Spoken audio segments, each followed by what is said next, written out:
That was like the stanky leg with the peg leg, all in one fucking movement. So we got a funny gentleman coming to the stage. He is the host and the producer of the hit show Psychedelics. So clap it up right now for your man, Tom Baum.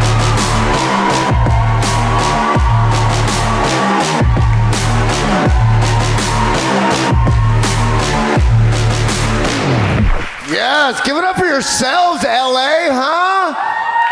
Fuck yeah, I had to take my backpack off. That's unprofessional. I do host a psychedelic show, so if anybody needs any mushrooms, LSD, weed, or Molly, you let me know after my set, okay? Unless you're a cop, then that shit's still just a joke. Yeah, how was everybody's quarantine, by the way? So-so, más o menos, good. That's awesome. Like we weren't all in it together, right? I didn't get to quarantine, you guys. I'm what's known as an essential worker. Yeah. I'm a landscaper. It's not even a joke. Yeah. Just if you need any monthly service or a weekly cleanup, you hit me up, okay? I make more money doing landscaping than I do doing comedy. So if you see me talking to somebody out back, you mind your fucking business. So I didn't get to quarantine, you guys, but what I have been doing is quarantine. Yeah, that's because I switched to being Muslim and I'm doing about a half an 8-ball every day. All right, quite a few cokeheads at the recording. Cool. That's what I'm talking about. No, I had to stop doing coke, you guys. It was getting far too expensive. Like, I wish I bought stock in coke before COVID hit, right? Right? You feel that. Yeah, I went from like $80 to $100 a gram. I can't do it anymore. It's far too expensive. So I switched it up. I'm doing coffee now. Far better deal. I went from spending $100 for a gram of cocaine. Now I get 16 ounces of coffee for $2. Yes. Yeah, it's a far better deal. It just is, you know? And they still have the same qualities, you know? It still keeps me up, right? Still makes me have to shit. And I still prefer Colombian. Yeah. Applause break for Colombian cocaine. That's what I'm talking about. All right, I'll talk to you after then. Cool. She's got the weed, I got the coke. We're set. No, I had to stop doing coke. No, I'm still doing cocaine. You guys, look at this nose. Come on. My nose is like Diddy when cocaine's around. It's like, can't stop, won't stop. How many people vaccinated? You guys vaccinated? 4 people. Awesome. Coronavirus forever. Fuck yeah. I am also not getting vaccinated, you guys, simply because I did my own research. Yes. Some woke motherfuckers in the building. That's what I'm talking about. First of all, they say it leaves men sterile, okay? Yeah. And I'm already way too fucking clean, huh? No, I'm just kidding. I know it means you can't have kids, okay? And I'm high as fuck standing in a room full of strangers telling jokes. I don't have any kids yet, okay? But maybe someday. They also say it leaves men with Bell's palsy. You guys know what Bell's palsy is? It leaves half your face paralyzed. You're just like... So now... I can't have kids. It just looks like I'm coming.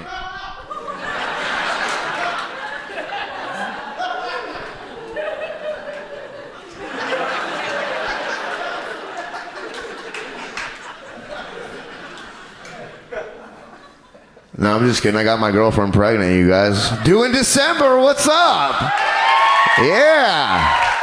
Yeah, happy Father's Day to me.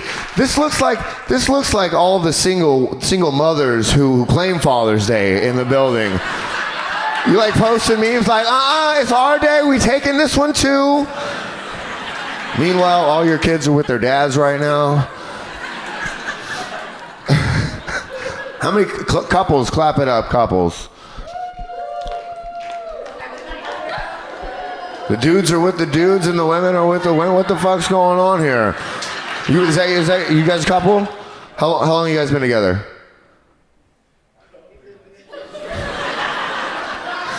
That motherfucker was like, don't ask me.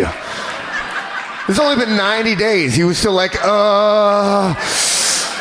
3 months. Okay, all right, cool. And what's your name, miss? Samaja? And you, sir? Joshua? He said like Joshua. Like, why'd you add 3 O's in that motherfucker, bro? Like Joshua. Is it what got you? Was it the name or the dick? Was it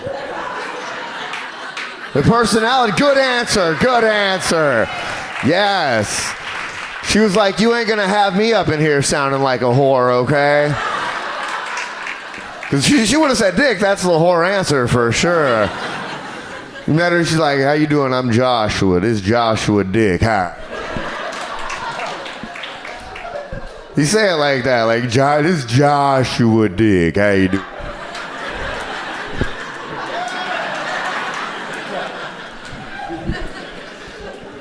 There's a saying that goes along with couples, and you guys tell me if you've heard it, okay? Before sex, your lover helps you get undressed, but after sex, you only dress yourself. The moral of the story being, once you're fucked, you're on your own. You guys agree with this? You agree with this? Yeah, you do? All right, let's play along with this little scenario, okay? All right. Let's say Samaja, let's say Joshua's on top of you, right? And he's just getting it in, right? He's just like, oh yeah. And sorry, Joshua, I don't know if this is how you fuck, but you look like you feel like, oh yeah, this Joshua Dick right here, girl, you get Joshua Dick. And he leaves a nice warm cream pie in you, right? And he gets off the bed and he's hot and he's sweaty and he stands there like this. Just waiting for you to dress him like a fucking toddler. That's not what you want, right? He gets on the bed, he's like... There's only 2 pant legs. You don't know what to do with all Josh's dick. You don't know where you're gonna put all that. Because like, I've been with a big girl. Any guys in here been with a big girl? One, give it up for that motherfucker right there. Yes. Everybody else, like Asian guys, like, no, you can't get past the cheeks anyway, sir. Thank you for not leaving. I've been with a big girl, okay? I'm not too proud to smash. And you find out about things when you're with a big girl, okay? You find out about Spanx. Yeah, I had no idea about them shits, okay? Because when you're with a big girl, she takes her Spanx off. It's like. I was like, bitch, did you bring a friend?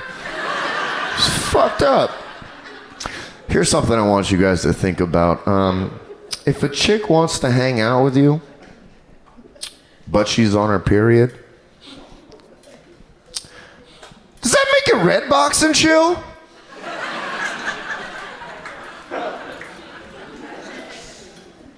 I guess it does. The only reason I asked, I was texting this girl, I was like, hey, come over. She's like, I would, but I'm on my period. And I was like, girl, that period don't stop nothing but a sentence. And she was like, really? It doesn't bother you? I'm like, I'm a grown-ass man, you know? I don't keep a stack of red towels for nothing. I'm like a matador in that motherfucker. Vámonos! Hasta acá! Tiempo coger! Simone! In your face. That's right, a white boy that speaks Spanish. You're welcome, LA. That's not something you're gonna see every day. I'm pretty sure my uncle was in the mob. Yeah, I remember being 5 years old. It was my 5th birthday, in fact. And my Uncle Tony comes up to me. He gives me an envelope with $500 in there. He's like, hey, forget about it. And I just think it would be so much funnier if all those mob guys said something like that meant the same thing, but was said different, you know, like, hey, don't remember it. That would be hilarious. Just think about all the movies you've ever seen where they say forget about it and replace it with 8. Don't remember it. Because I was like, I don't know, Uncle Tony. That's going to be pretty fucking hard to forget. You know, you just gave a 5-year-old $500. I went out and bought a Power Wheels, you guys. How many of you had Power Wheels? 2 people. He essentially made me a rich kid. Because everybody who didn't have Power Wheels, all us, we rode their Power Wheels. You remember? I remember like driving around. I ran over a snail one time. Ladies, don't look at me like that. Like you didn't used to shove toothbrushes up your cooters, okay? A lot of guilty faces. A lot of guilty faces. A lot of guys didn't know they did that. You're welcome, fellas. If you ain't laughing, you're learning. I remember I ran over a turtle one time. Nothing happened to the turtle. Turtles are very hard shell. They just spun my tires. I remember I tried to run over a rabbit one time. But rabbits are far too fast for Power Wheels. But I caught that motherfucker taking a sleep on an anthill. He was taking a nap on an anthill. And I rolled up to him. And I just did a burnout and really fucked over this rabbit. And this is long before it became a burnout and started fucking like a rabbit. Listen, if you guys didn't like that story about me killing a rabbit, don't remember it.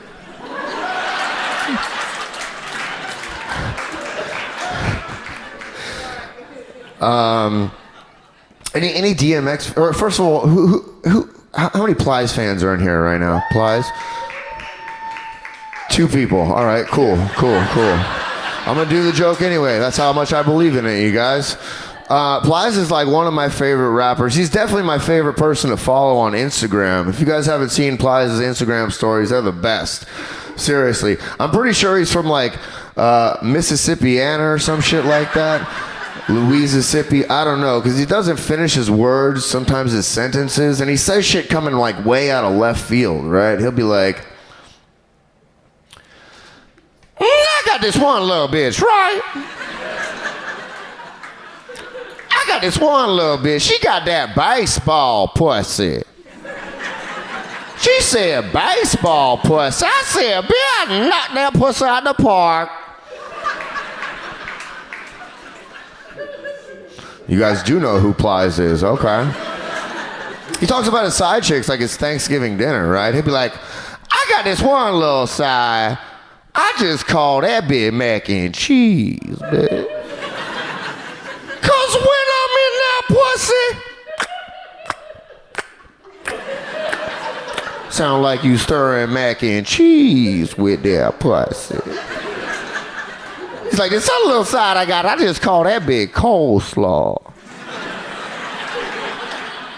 Cause that bitch nasty.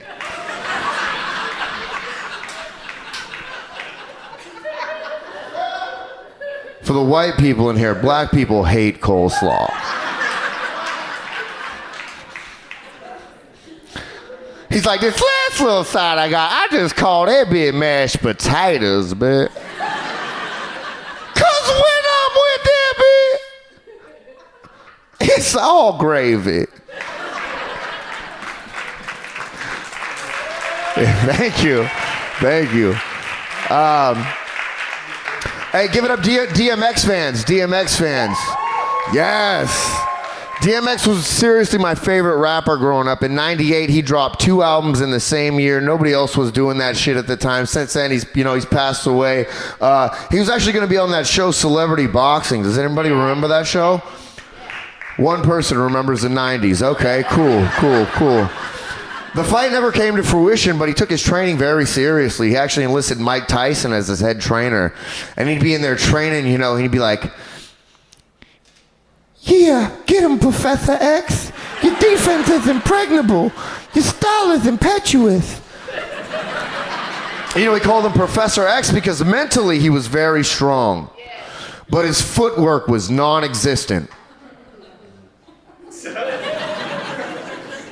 3 X-Men fans in the whole. Okay, all right, cool. Now you got it. And then X would be hitting the bags, he'd be like, every dog has his day. Every dog has his night. But this dog right here.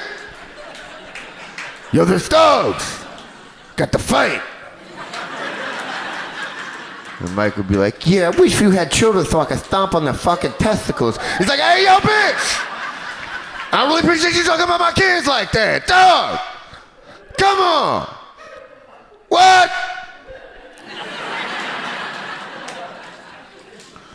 At the same training session, Tom Hanks walks in. He's reprising his role for a sequel to Forrest Gump, which also never comes to fruition, but he stays in character the whole time. And he comes in there and he's like, hey, yo, Forrest, dog, what we doing today? And Forrest was his cardio coach, you know, so naturally he was like, we're gonna go running. And that's what they did. They just went together like peas and carrots, you guys. After the run, X was not keeping up. He was very winded, in fact. He goes, because that's how he breathes, right? He's like, hey, yo, Forrest, dog, what'd you think? What'd you think of the legs? And he was like, well, you ain't got no legs, Professor X.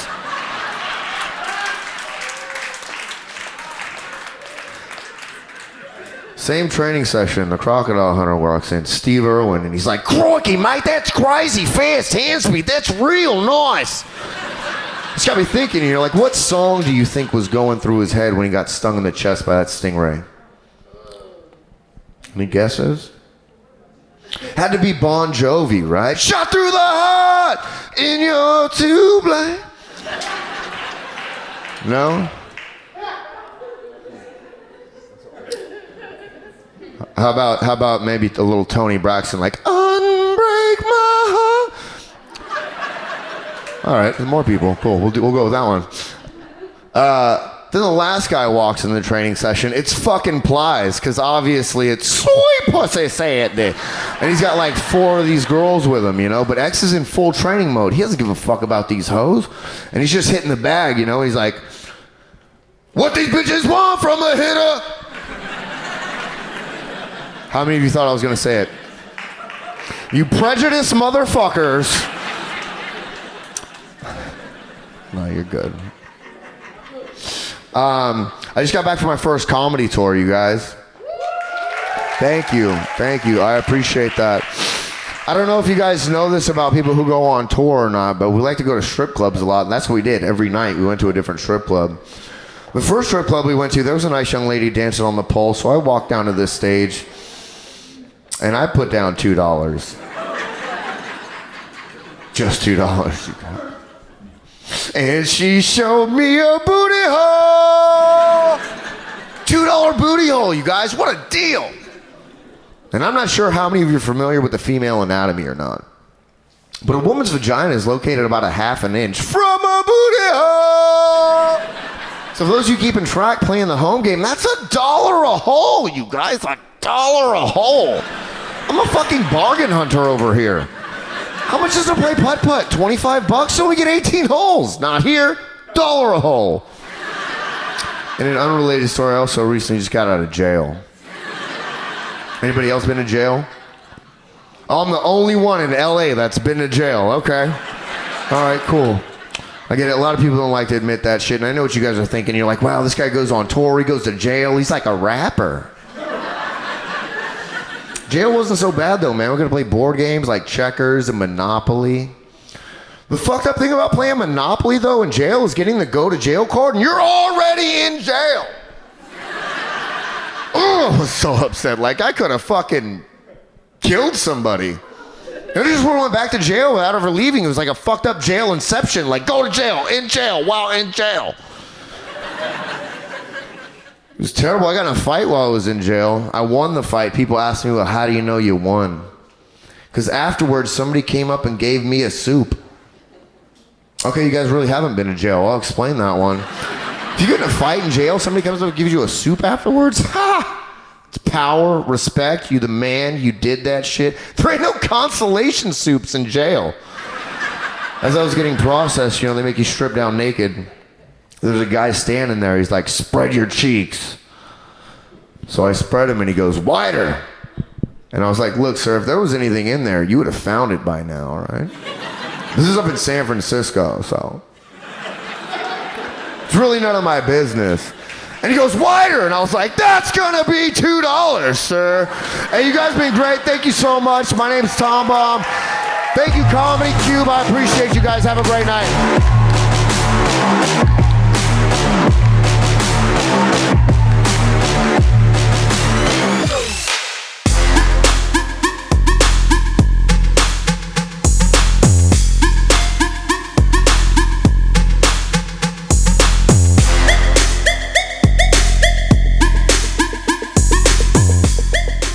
This has been a Funny Media Group production.